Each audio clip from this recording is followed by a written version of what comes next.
Hello दोस्तों, good morning, सुप्रभात। आप सभी को हमारे चैनल में स्वागत है। आज हम लोग उत्कर्ष क्लास गौरव सर की 20 जुलाई की फुल पति वाली क्लास का फास्ट रिवीजन पूरे 20 मिनट में ही 1.5 घंटे की क्लास करेंगे। चलिए दोस्तों, बिना देर किए हुए आगे बढ़ते हैं हम लोग। आज का पहला सवाल देखेंगे। 18 जुलाई 2023 को जारी हेनले पासपोर्ट इंडेक्स के अनुसार दुनिया का सबसे शक्तिशाली पासपोर्ट किस देश का है? 18 जुलाई 2023 को जारी हेनले पासपोर्ट इंडेक्स के अनुसार दुनिया का सबसे शक्तिशाली पासपोर्ट किस देश का है? तो ये है सिंगापुर का। किसका है? सिंगापुर का। चलिए देखते हैं। इसमें भारत 80वें स्थान पे है। अपना देश जो भारत है 80वें पायदान पे है। चलिए कुछ इससे महत्वपूर्ण बात देखेंगे जुड़े हुए। ग्लोबल जेंडर गैप इंडेक्स कौन जारी करता है? ग्लोबल जेंडर गैप इंडेक्स कौन जारी करता है? ये करता है विश्व आर्थिक मंच। बहुत इंपॉर्टेंट है। ग्लोबल जेंडर गैप इंडेक्स कौन जारी करता है? विश्व आर्थिक मंच। ग्लोबल जेंडर गैप इंडेक्स में भारत का स्थान 187वां था। चलिए फिर देखेंगे। ग्लोबल फायर पावर इंडेक्स में शीर्ष पे कौन है? शीर्ष में यूएसए है और भारत का स्थान चौथा है। भारत कितने क्रम पे है? चौथे क्रम पे। चलिए फिर देखेंगे आगे। मानव विकास सूचकांक के 3 आधार होते हैं। मानव विकास सूचकांक के 3 आधार होते हैं। उसमें पहला है प्रति व्यक्ति साक्षरता जीवन प्रत्याशा। कौन है? मानव विकास सूचकांक के 3 आधार होते हैं। प्रति व्यक्ति है, साक्षरता, जीवन प्रत्याशा। इसे यूएनडीपी द्वारा जारी किया जाता है। इसे यूएनडीपी द्वारा जारी करते हैं। चलिए नेक्स्ट क्वेश्चन देखेंगे। अगला प्रश्न है। हाल ही में दक्षिण चीन सागर में आए तालीम टाइफून का नामकरण किसने किया? हाल ही में दक्षिण चीन सागर में आए तालीम टाइफून का नामकरण किसने किया? ये किया है फिलीपींस देश ने। कौन किया है? फिलीपींस।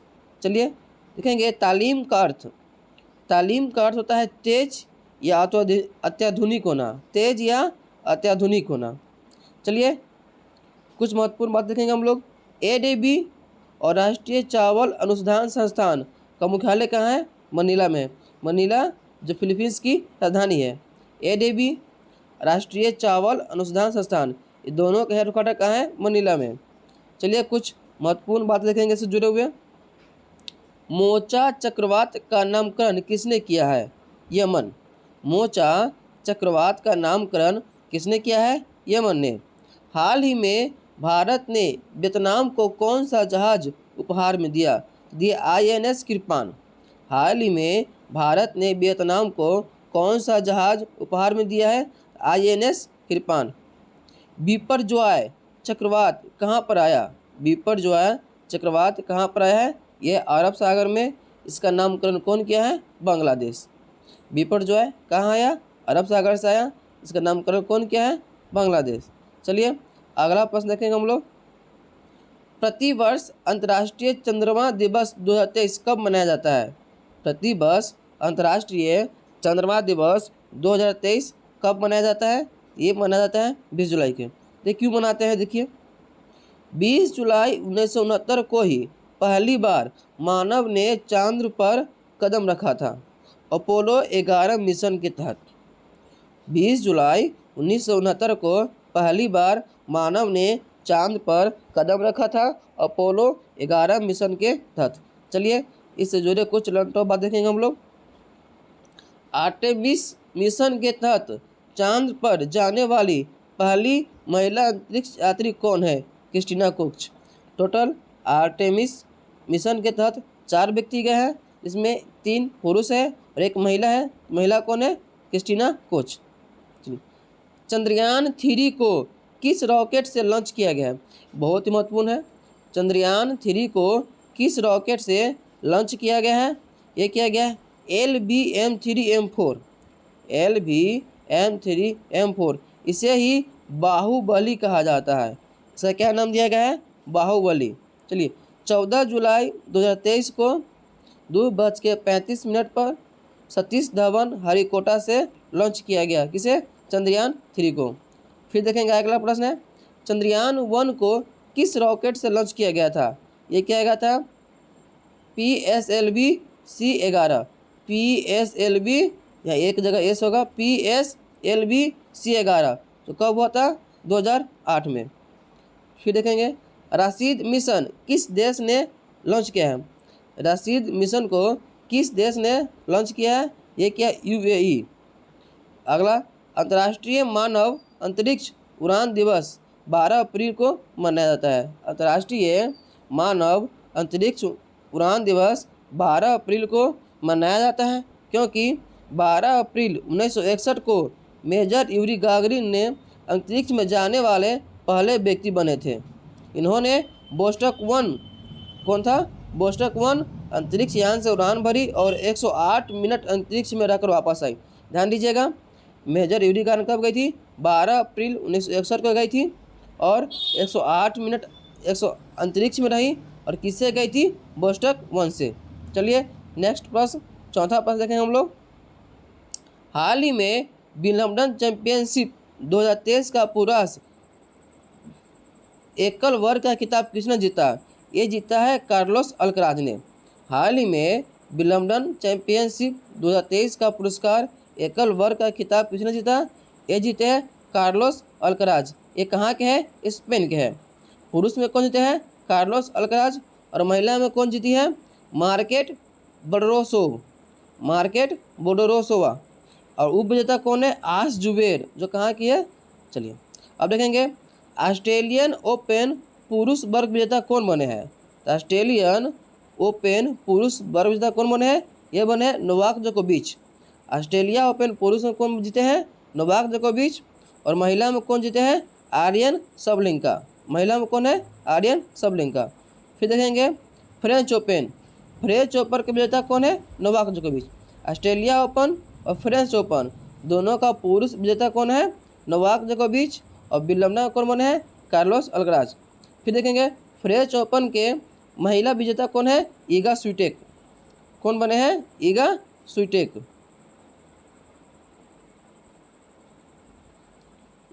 स्विटेक।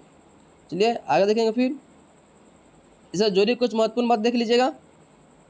एक वर्ष में कम से कम 4 ऑस्ट्रेलिया ओपन, एक वर्ष में कम से कम 4 ग्रैंड स्लैम होते हैं। जैसे पहला है ऑस्ट्रेलिया ओपन, दूसरा है फ्रेंच ओपन, तीसरा है विंबलडन ओपन और चौथा US ओपन।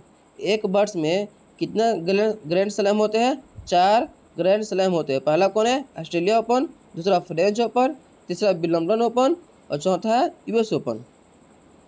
देखेंगे कौन खेल कहाँ खेला जाता है। ऑस्ट्रेलिया ओपन और US ओपन दोनों हार्ड कोर्ट पर खेले जाते हैं। ऑस्ट्रेलिया ओपन और US ओपन दोनों कहाँ खेले जाते हैं? हार्ड कोर्ट पे। फ्रेंच ओपन क्ले कोर्ट पर खेला जाता है। कहाँ? फ्रेंच ओपन क्ले कोर्ट पर और विंबलडन घास के कोर्ट पर खेला जाता है। ध्यान रखिएगा, ऑस्ट्रेलिया ओपन और US ओपन दोनों हार्ड कोर्ट पर खेला जाता है। फ्रेंच ओपन क्ले कोर्ट पर खेला जाता है और विंबलडन ओपन ये घास के कोर्ट पर खेला जाता है। सबसे पुराना ग्रैंड स्लैम विंबलडन है। सबसे पुराना ग्रैंड स्लैम कौन है? विंबलडन है। चलिए आगे देखेंगे। पांचवा प्रश्न, देश का पहला 4 रनवे वाला हवाई अड्डा कौन है? देश का पहला 4 रनवे वाला हवाई अड्डा कौन सा है? ये बन गए हैं इंदिरा गांधी अंतर्राष्ट्रीय हवाई अड्डा। कहाँ है? नई दिल्ली में। इंदिरा गांधी अंतर्राष्ट्रीय हवाई अड्डा कहाँ है? नई दिल्ली में। चले कुछ महत्वपूर्ण बात देखेंगे इससे जुड़े हुए। किस एयरपोर्ट का नाम मनोहर पर्रिकर एयरपोर्ट कर दिया गया है? ये किया गया है मोपा एयरपोर्ट। मनोहर पर्रिकर एयरपोर्ट किसका नाम कर दिया है? मोपा एयरपोर्ट का। चंडीगढ़ एयरपोर्ट का नाम क्या कर दिया है? शहीद भगत सिंह। चंडीगढ़ एयरपोर्ट का नाम क्या कर दिया गया है? शहीद भगत सिंह। शिवमोगा एयरपोर्ट कहाँ स्थित है? कर्नाटक में। शिवमोगा एयरपोर्ट कहाँ स्थित है? कर्नाटक में। चलिए कुछ बातें देखेंगे हम लोग जुड़े हुए। कैपगुड्डा एयरपोर्ट बेंगलुरु में स्थित है। कैपगुड्डा एयरपोर्ट कहाँ स्थित है? बेंगलुरु में स्थित है, जहाँ अभी हाल ही में स्टैचू ऑफ प्रॉस्पेरिटी स्थापित किया गया है। स्टैचू ऑफ प्रॉस्पेरिटी कहाँ स्थापित किया गया है? कैपगुड्डा एयरपोर्ट, जो कहाँ पे है? बेंगलुरु में। आगे देखेंगे।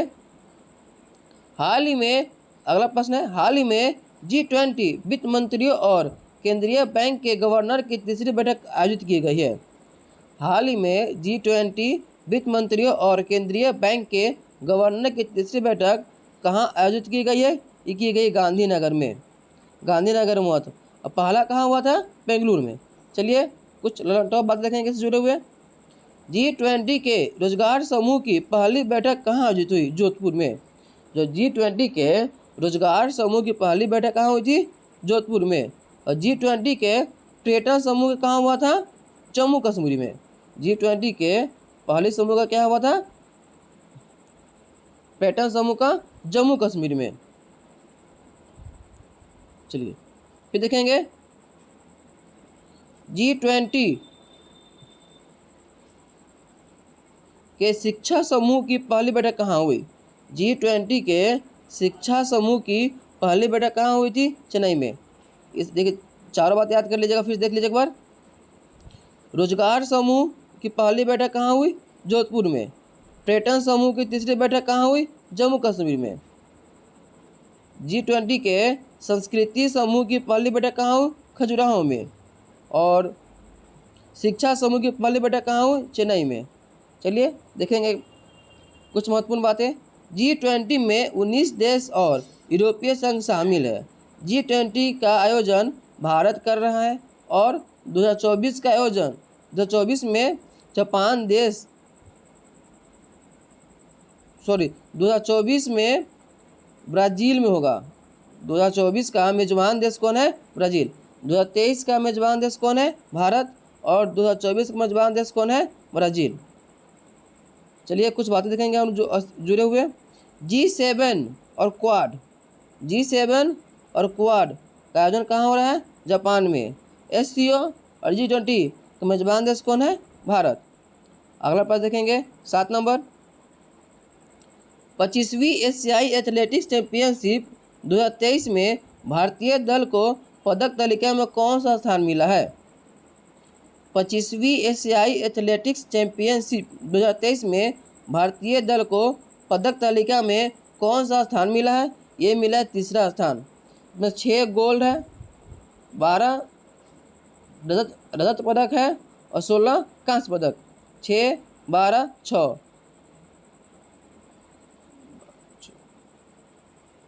ये कांस्य पदक के बारे में आप लोग बताइएगा कि भारत कांस्य पदक कितना जीता है? 6 गोल्ड है, 12 रजत है और 6 कांस्य पदक के बारे में आप लोग कमेंट करके बताइएगा। चलिए इसमें पहला पर कौन है? जापान।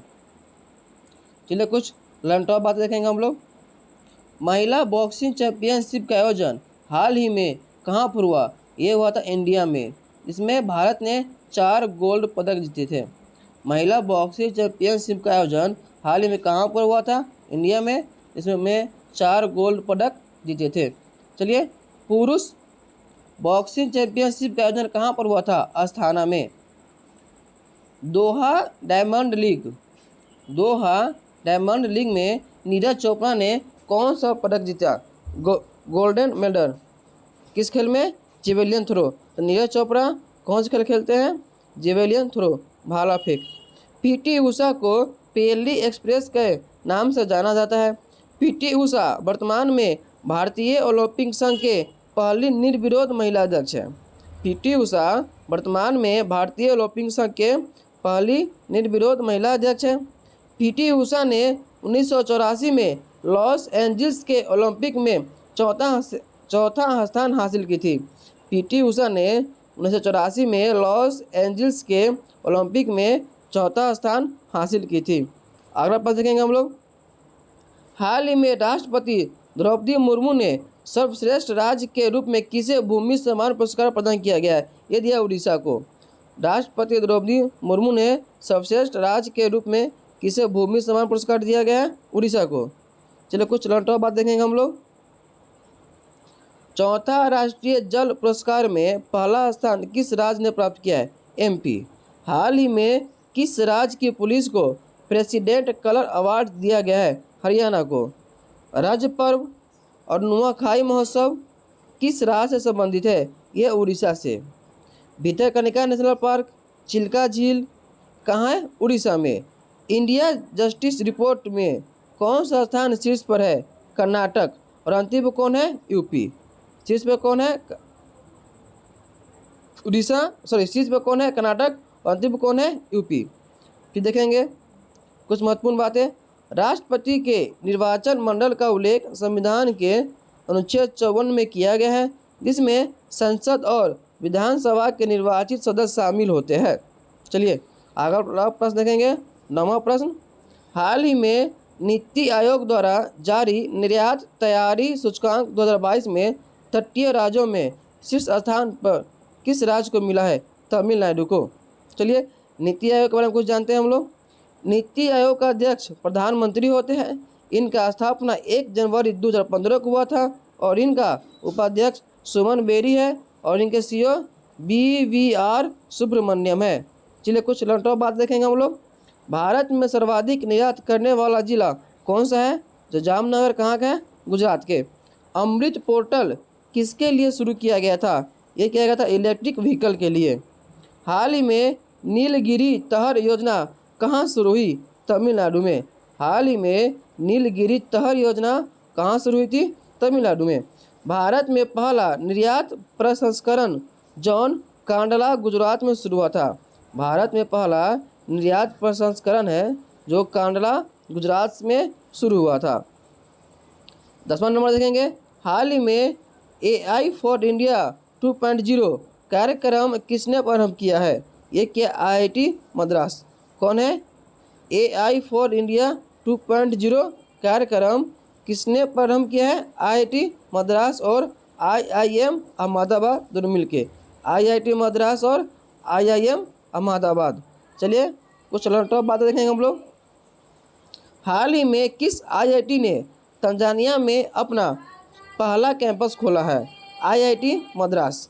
हाल ही में किस IIT ने तंजानिया में अपना पहला कैंपस खोला है, IIT मद्रास। NIRF रैंकिंग में कौन शीर्ष पर है, IIT मद्रास। NIRF रैंकिंग में कौन शीर्ष पर है, IIT मद्रास। हाल ही में किस IIT ने क्लाउड सीडिंग का परीक्षण किया है, IIT कानपुर। क्लाउड सीडिंग का अर्थ होता है, क्लाउड सीडिंग का अर्थ होता है कृत्रिम वर्षा। कौन करा है, IIT कानपुर। हाल ही में किस राज्य ने AI आधारित न्यूज एंकर लिसा लॉन्च की है। न्यूज एंकर का क्या नाम है, लिसा लॉन्च की है। कौन किया है, ओडिशा ने। अगला प्रश्न 11 नंबर देखेंगे। हाल ही में दिवंगत हुए पूर्व मुख्यमंत्री ओमन चांडी का संबंध किस राज्य से था, यह था केरल से। ओमन चांडी कहाँ के पूर्व मुख्यमंत्री थे, केरल के। इनका हाल ही में निधन हो गया। चलिए कुछ ललन टॉप बातें देखेंगे हम लोग। कर्नाटक के नए मुख्यमंत्री कौन है, सिद्धरामैया स्वामी। और त्रिपुरा के नए मुख्यमंत्री प्रमोद सावंत। अगला प्रश्न 12 नंबर। ऑपरेशन त्रिनेत्र 2 का आयोजन कहाँ किया गया है, जम्मू कश्मीर में। किसके द्वारा, भारतीय सेना द्वारा। ऑपरेशन त्रिनेत्र 2 का आयोजन कहाँ किया गया है, जम्मू कश्मीर में। किसके द्वारा किया जाता है, भारतीय सेना के द्वारा। 13 प्रश्न देखेंगे। हाल ही में चचिन चुराई महोत्सव का आयोजन कहाँ किया गया, कौन महोत्सव है, चचिन चुराई। चचिन चुराई महोत्सव का आयोजन कहाँ किया गया, ये किया गया अरुणाचल प्रदेश में। चलिए कुछ लॉन्टॉप बात देखेंगे हम लोग। सरहुल फेस्टिवल कहाँ मनाता है, झारखंड में। सरहुल फेस्टिवल झारखंड में, खांची फेस्टिवल त्रिपुरा में और फूलदेई महोत्सव उत्तराखंड में। चलिए दोस्तों धन्यवाद। चैनल को सब्सक्राइब करें, लाइक करें और वीडियो कमेंट में बताइए कैसा लगा आप लोगों को, कुछ सुझाव दीजिए। धन्यवाद।